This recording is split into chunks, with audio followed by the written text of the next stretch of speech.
treason was a tedious affair.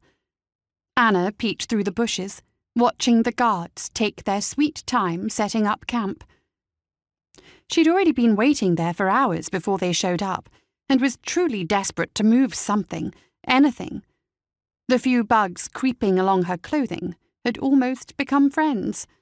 Almost. After these last few months scrounging a living working the fields of generous farmers, ones happy for the extra hands and who didn't look too closely, she should be used to dirt and grime.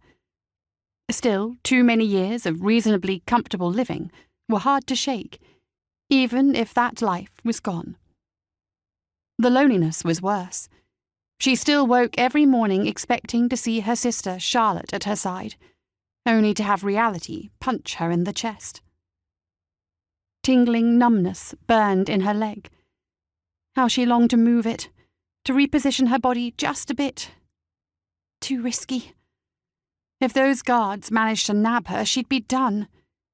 There'd be no help coming for her sister and mother, and definitely none for her. Anna watched the guards move in the dimming sunset slanting through the trees. The biggest one had already taken up his post by the supply wagon, while the others got a fire crackling nearby and laid out bedrolls on the packed ground.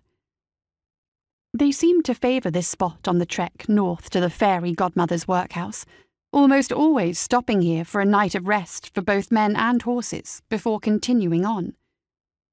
Anna wrinkled her nose, the only movement she'd allow herself. Stupid, that's what they were, forming such a regular pattern that she'd been able to figure out after only a few weeks of watching the road. Or maybe they'd already grown so confident as not to worry about robbers or dissenters.